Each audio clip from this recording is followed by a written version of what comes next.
கிறிஸ்துவில் அன்பானவர்களே, இன்றைய நற்செய்தி மத்திய அதிகாரம் 13 இறைவசனம் 23. அதுல இயேசு கிறிஸ்து என்ன சொல்றாரு பாருங்க. நல்ல நிலத்தில் விதைக்கப்பட்ட விதைகளுக்கு ஒப்பானோர் இறைவார்த்தையை கேட்டு புரிந்து கொள்வர்.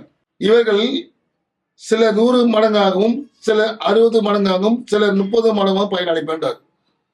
இறை வார்த்தையை சொல்றாரு. இறை வார்த்தை விதைப்பவர் உண்மை சொல்றார்.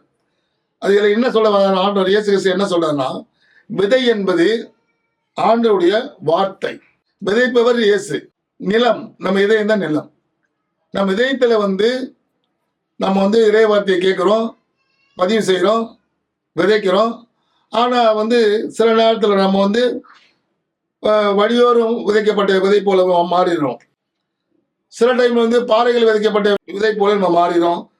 சில டைம் முச்செடிகள் விதைக்கப்பட்ட விதை போல மாறுவான்றார். ஸோ இதுல என்னன்னா, உலக காரியத்துக்கு போய் ஈடுபட்டு நம்ம அதுக்குள்ள போயிடணும் தான் ஆண்டவர் இயேசு சொல்றார். ஸோ நம்ம இந்த உலக காரியத்துக்குள்ள போகக்கூடாது. இந்த மீடியாக்குள்ள போய் நம்ம மனசை கிடக்கூடாது. செல்போன் அடிக்கடிக்கு பார்க்கக்கூடாது. இந்த உலக வாழ்க்கைக்குள்ள போகக்கூடாது. சாத்தானுக்கு அதிகாரம் உண்டு தான் ஆண்டவர் இயேசு சொல்லியிருக்காரு.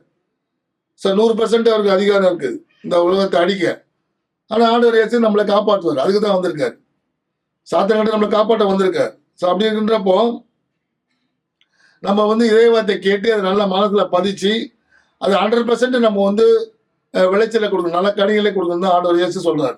வார்த்தையை கேட்பது மட்டும் இல்லாமல் அந்த செயல் வடிவத்தில் கொண்டாந்து அந்த வார்த்தையை நம்ம தானித்து ஆண்டவர் இயேசு என்ன சொன்னாரு, அந்த இறையில் சிந்தனை என்ன சொன்னாரு, எப்படி அந்த உலகத்தில் வாழ சொன்னான்று வாழ்ந்து காட்டணும்.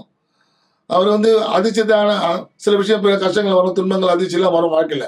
ஸோ அதெல்லாம் நம்ம கொஞ்ச நேரம் கோபத்தை நம்ம சரிப்படுத்தி கொண்டு மறுபடியும் நம்ம ஆண்டவருக்குள்ள ஆண்டவருடைய அந்த பணியை எடுத்து செய்யணும். நற்செய்தியை பணியை செய்யணும். படிக்கிறோம் அதை நமக்குள்ளே படிச்சு என்ன பண்ணி புக்கை தூக்கி போட்டுறோம். அப்படி கூட படிச்சு அது பிறருக்கு நம்ம அறிவிக்கணும். அறிவிச்சுட்டு திருப்பி நம்ம படிக்கணும். ஆண்டவர் அறிய கால நேரம் கிடையாது. அது வாழ்க்கை ஃபுல்லாக நம்ம கல்லறை போகிற வரைக்கும் ஆண்டவர் அறியத்துக்கு டைமே இருக்காது. ஸோ அதனால ஆண்டவர் நம்மளை அறியணும். நல்ல நிலத்தில் விதிக்கப்பட்ட விதையாக நம்ம மாறி நமது பரிசுத்த ஆவியுடைய கனிகளை தந்து இந்த உலகத்தில் இந்த சமுதாயத்திலும் எல்லோரையும் வாழ வைப்போம். நாமும் வாழ்வோம். கடவுள் நம்ம அனைவரையும் ஆசீர்வதிப்பார். ஆமென்.